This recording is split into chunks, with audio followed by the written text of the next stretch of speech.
नमस्कार, म विवेक कठायत। अमेजन जंगल भन्ने बित्तिकै हामीहरूलाई घनकार जंगल, खतरनाक जीवजन्तु र अन्य वनस्पतिहरूको याद आउँछ। तर यो अमेजन जंगल हामीहरूले सोचे भन्दा कैयौं गुणा खतरनाक र घनकार छ। अमेजन वर्षावन दक्षिण अमेरिकामा अवस्थित पृथ्वीको सबैभन्दा ठूलो र जैविक विविधताले भरिपूर्ण उष्णकटिबन्ध वर्षावन हो, जुन 9 देशहरूमा फैलिएको छ, जसमा ब्राजिलमा मात्र 60% भन्दा बढी भाग छ। यो वन जैविक रूपमा महत्त्वपूर्ण छ, जसमा पृथ्वीको लगभग 1/3 उष्णकटिबन्ध वर्षा र ज्ञात वन्यजन्तु प्रजातिहरूको लगभग 10% पाइन्छ। अमेजनमा औषधीय जडीबुटी, विभिन्न प्रकारका जीवजन्तु र आदि मानव समुदायको बसोबास छ र पृथ्वीको जलवायु नियन्त्रणमा महत्त्वपूर्ण भूमिका खेल्छ। विशालता अमेजन जंगल 6.7 मिलियन वर्ग किलोमिटर भन्दा बढी क्षेत्रफलमा फैलिएको छ। यसको ठ्याक्कै अनुमान लगाउँदा महादेशीय अमेरिकाको आकार बराबरको छ। यो वनमा संसारका लगभग 10% ज्ञात वन्यजन्तु प्रजातिहरू पाइन्छ, जसमध्ये ग्लास फ्रग, पारदर्शी जीव र बोइलिङ रिभर, तातो पानीको नदी जस्ता अनौठा जीवहरू पाइन्छन्। अमेजन वर्षावन ब्राजिल, पेरु, कोलम्बिया,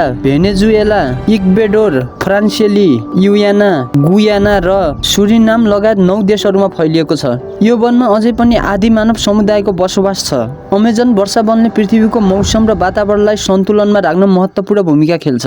सहारा मरुभूमिबाट आउने धुलोले अमेजनका रुखहरूलाई फस्फोरस प्रदान गर्दछ, जसले तिनीहरूलाई मलिलो बनाउँछ। यहाँ एक प्रकारको टीका फल पाइन्छ जुन अँध्यारो रातमा पनि देखिन्छ र यसलाई जाम र जेली बनाउन प्रयोग गरिन्छ। अमेजन नदीमा boiling river in the old पनि छ, जसको पानीको तापक्रम 86 डिग्री सेल्सियस सम्म हुन्छ। वन फटानी र आगोले अमेजन वर्षावनको ठूलो भागलाई विनाश गरिरहेको छ, जसले जैविक विविधता र वातावरणमा नकारात्मक असर पारेको छ। अमेजनको विनाशले पृथ्वीको जलवायुमा गम्भीर असर पार्छ र जोखिम छ। वैज्ञानिकहरूका अनुसार 3 डिग्री सेल्सियस तापक्रम बढ्दा 70 देखि 75% जंगल नष्ट हुन सक्छ। केही व्यक्तिहरूले